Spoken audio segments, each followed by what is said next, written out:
everyone, welcome back to a brand new chess video. This is my third chess tournament I played since my comeback to chess of 4 years in the making. And today we played in the Amsterdam Chess Open on home base in the Netherlands while boats passed behind me. They're taking all the clout. In the very first round, I was paired against a 2100 from Spain.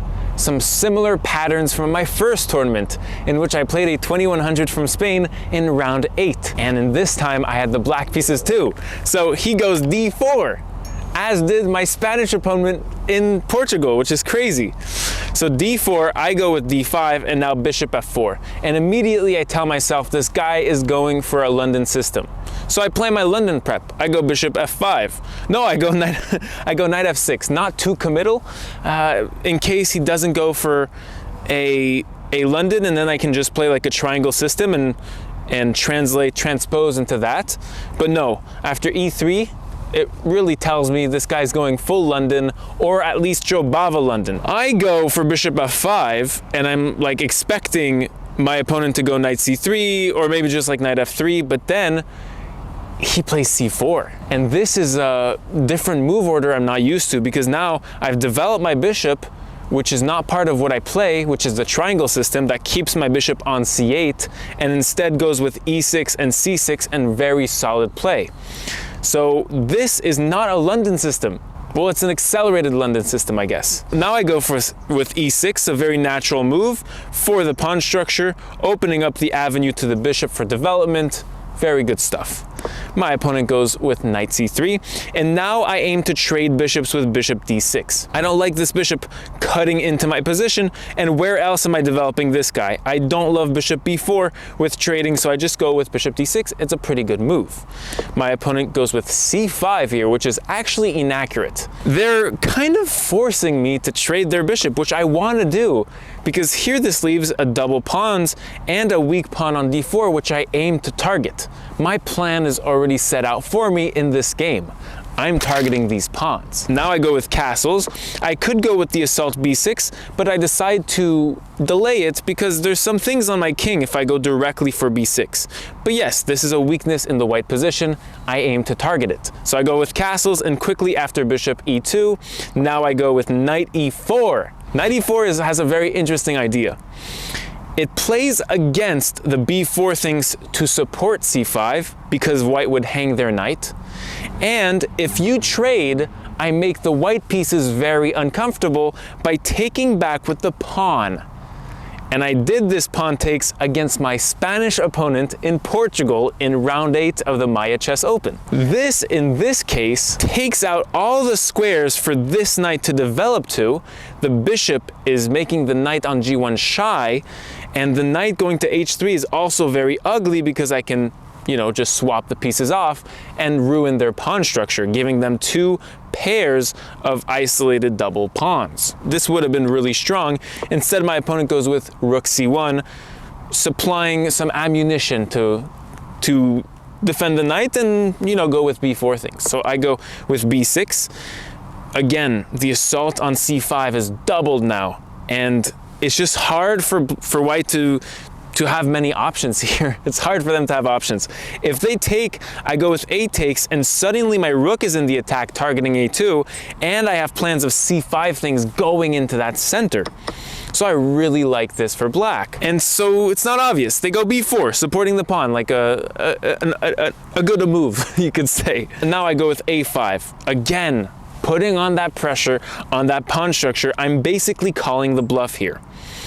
On a3, I love that I could open up the file and play something like rook here and just apply pressure, and basically I have a small momentum that can carry out throughout the game if I play well enough. So my opponent takes on e4, and now I'm very happy because I can take back and restrict this knight fully.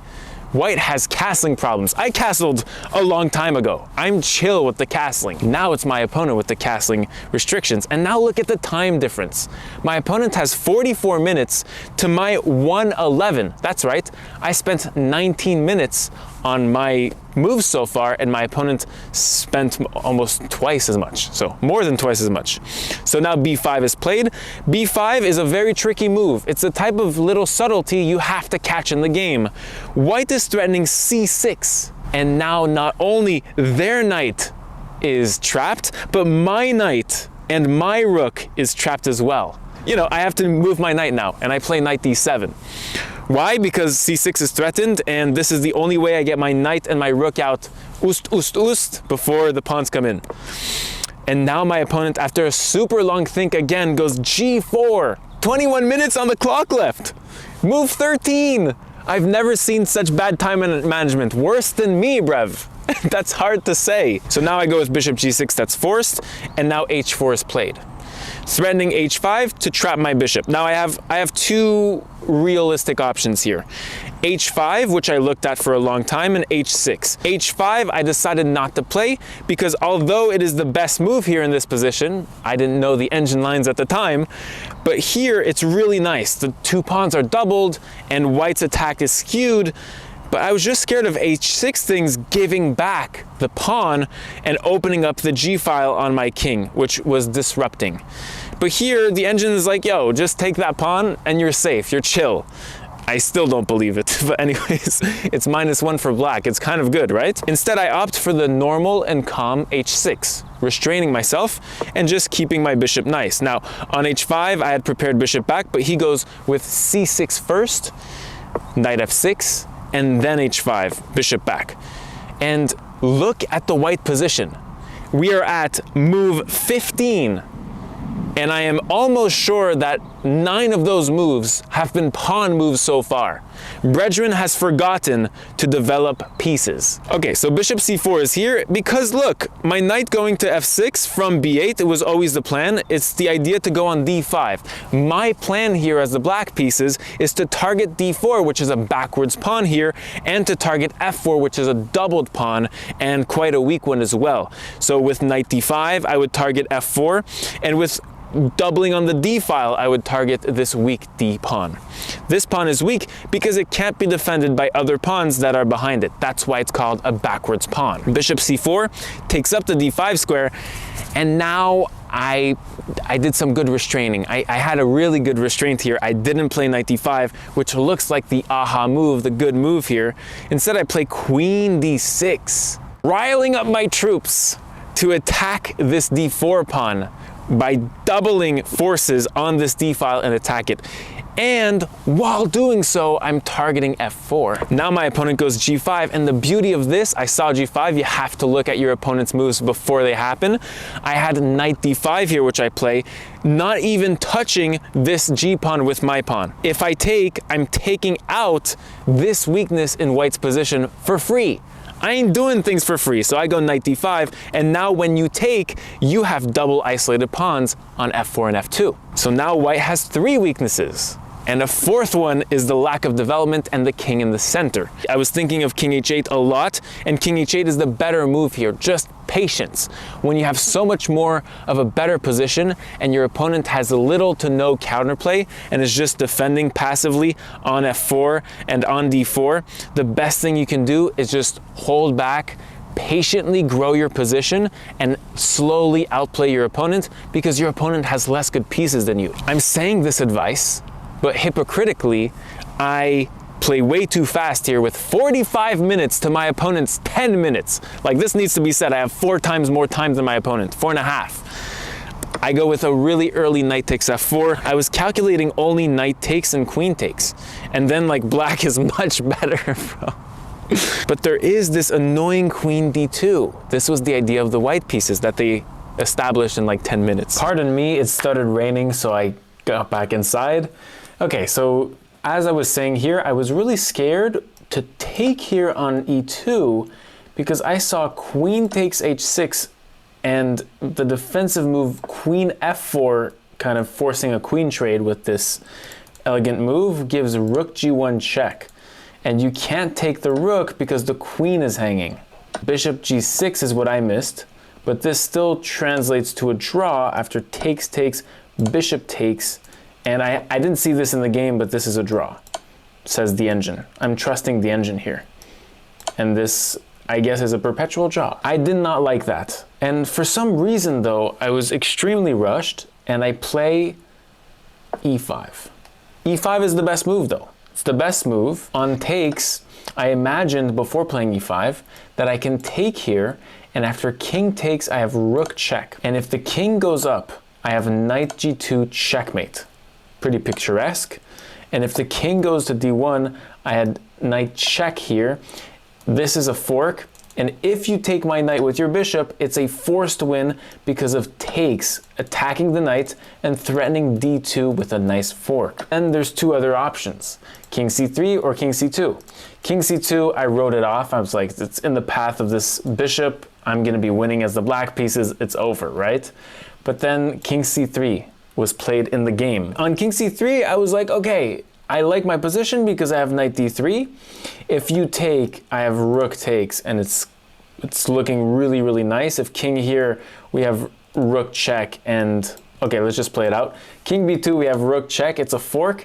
If rook here, I have takes, and then e3 check, winning the f2 pawn. I like this as well. If the king goes to c2, I was like, why not e3? It's so nice and it offers discoveries. I would have played that as well. And if king up, I saw rook fd8, and we're threatening mate on the condition that you move your knight. So you can't move your knight, and what's stopping me from doing this in the next moves? With a clean checkmate. Oh, by the way, this was not played. Rook g1 check was played first. King here, and then the variation occurred. By the way, king e3 is possible now because of this intermediate check, which I missed. I can't go knight g2 checkmate anymore, right? But king c3 was played, but I was like, still, knight d3, I'm forking a pawn and a rook, and if bishop takes, we have all these goods. What can go wrong? Rook cd1, and now my opponent has 3 minutes to my 37 minutes. I have more than 10 times my opponent's time. Crazy. And so in this position, I was like, I am completely, look, it's equal now, and I have the option of taking one of two pawns. Black is better, you would think, right? Well, this, the engine gives, is a completely equal position, 0.00. I took here on e5 with a lot of assurance that I'm better. I have 2 pawns against 1 here in the center. But once you look at the position after my opponent played a very quick knight f4, you start to dislike the black pieces more and more. Taking here is a mistake, and the better move is to play rook e8.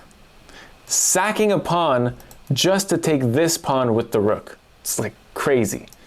If bishop takes, rook takes e5 is just better for black because you're kind of attacking b5 and you're also keeping a hand on h5. So let's say a4 is played here, then you have rook f5, and then you have different things because the bishop is misplaced and you can win this pawn more easily.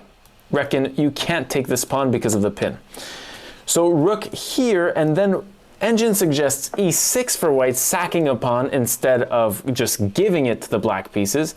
I take back, and then bishop takes, and this is still equal, completely equal, even though black is up a pawn.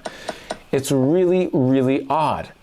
And so I take a pawn, and this pawn grab is bad, and you'll see it as a common theme throughout this tournament. For me, taking a pawn is bad. I don't know why. And so after knight f4 was played, what do I have here? Suddenly, you feel the presence of these pawns for the first time in the game. When have we ever cared about the c6 and b5 pawns? Never, ever. What am I doing with this bishop? Nothing. The bishop has no future. My rook is glued to this f7 pawn. This rook is glued to this rook, which is glued to this rook, because here, with the knight and rook, we are guarding d7, and I don't want anyone to move out of there, because if d7 is infiltrated, c7 might fall, or even if it doesn't fall, it's just attacked, and I have to make my pieces passive to defend that. I don't want that. So it was a really complicated position, and I go bishop g8. After like 6 minutes of thinking, I'm completely perplexed. What do I do here? Bishop f5 is best, and reinitiating the knight on d3. But bishop here, I wanted to trade these bishops. Again, I'm not certain. I'm threatening small threats with takes, check, and then winning the a2 pawn. But it's nothing much. Like, my opponent just plays bishop b3 and is completely out of that attack. And so now I do the best engine move, which is just going back. And I can make knight d3 again because the bishop is off c4 guarding that square. I just don't love my position at all. Now my opponent goes with knight d5. It gets scarier and scarier. Meanwhile, my opponent has 2 minutes and my time is rushing down the board. A couple moves ago, I was at 37 minutes. Now I'm at 22 minutes. Almost half of my time is gone. Knight d5, how do you defend this? I was thinking of a way to defend this that was way too stupid. Like, it was like rook d6, and I wasted a lot of time to not make my rook passive. But at the end of the day, it turns out rook c8, you have to make your rook passive. This pawn is too precious because there's a protected passed pawn right behind it if it's lost. So rook dc8, and now I'm for sure worst. Now my opponent goes knight f6. It's dominant. Attacking my bishop, hinting at e4, opening up the d file for maybe rook d7 in the future, opening up for the bishop on f7. My rooks can't access these squares. This knight is extremely strong, like a tarantula. Again, what do you do? The best move here is knight f3, says the engine, which after rook g3, it's bishop f5. But the black pieces have no direction, no real direction here. It's really sad to look at. I go with knight d3 to just cut off this rook from the file and just not hear about it ever again. My opponent responds with rook d2, which I didn't understand this move, probably just to defend here. And then I go with rook cd8, so I can at least get out of the passiveness. Now, my opponent should have gone knight d7 to win a pawn here on f7. But instead, he goes with bishop d5, a move I did not see at all. My opponent has a minute, and I'm down to 9 minutes. What? I had 43 minutes before, 5 moves ago. Here, the bishop attacks on e4. This is the main idea. I have a really simple way to defend.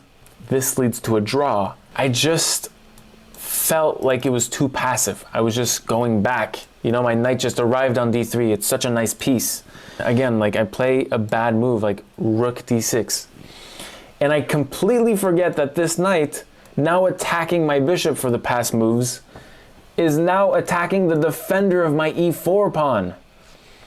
So now he plays knight takes h7, and if I take back, I'm down a piece. And I have one move here that's not completely losing. And that is rook fd8.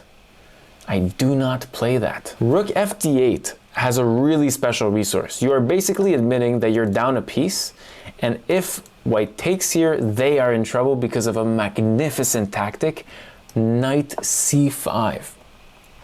Double attack on the bishop and the rook on d2, and if you take my rook, I take the bishop with a fork. And after the king moves, you not only take the rook, but you're attacking this knight, and after knight f6, you have check, and black are suddenly back in the game, heroically. So you can't take the pawn, and so instead you would take this pawn. You can't save your knight, it is trapped. And so this would have saved the game, or at least survived longer. I played this instead, and the idea is just to protect this pawn, and again on the same fact that this knight is completely trapped. Though now, I mean, my opponent just had this, which I calculated in the game, and I was like, I'm ready to resign here. The idea is that if rook takes, then rook takes.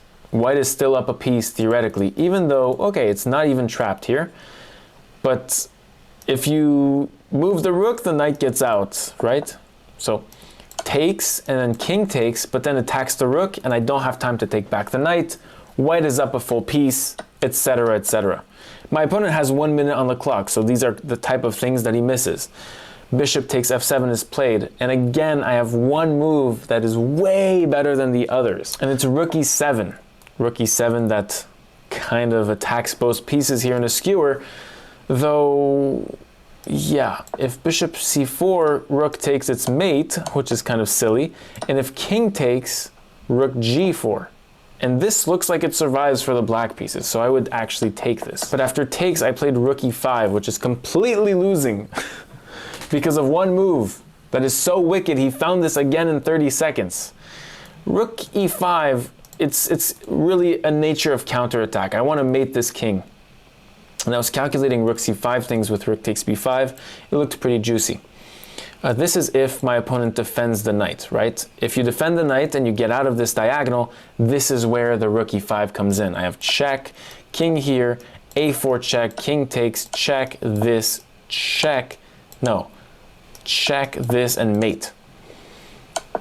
I'd prepared this. There's a knight move though. There's a knight move from my rook moving out of the back rank. So knight f8 threatens checkmate on the board.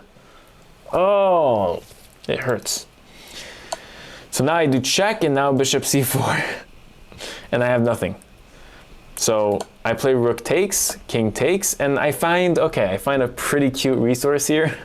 I play knight e5 check, forcing the king back to c3, and then I have rook takes.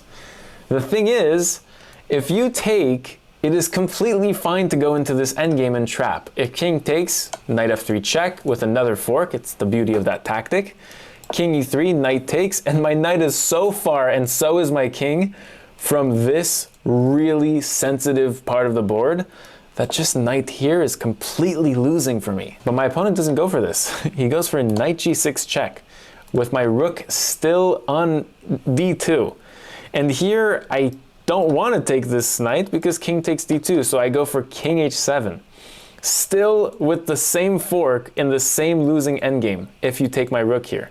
But no, he takes the knight and my opponent is up a piece. I try to play out this endgame, but after a few moves it is really, really hard to pull back in. And it's basically plus twos, plus mid twos the whole time until it's completely winning. And I didn't have a chance in that late endgame. So yes, a very, very sad round one because I was in full control and then I was starting to skydive, just on and on and on. And the same thing happened against my Spanish opponent from my tournament in Portugal, round 8, which I told you about before this game started. Anyways, thank you so much for watching. I have 0 out of 1 after round 1 of this tournament, and we're heading into round 2 with the recap published tomorrow. Have an amazing day, and see you soon.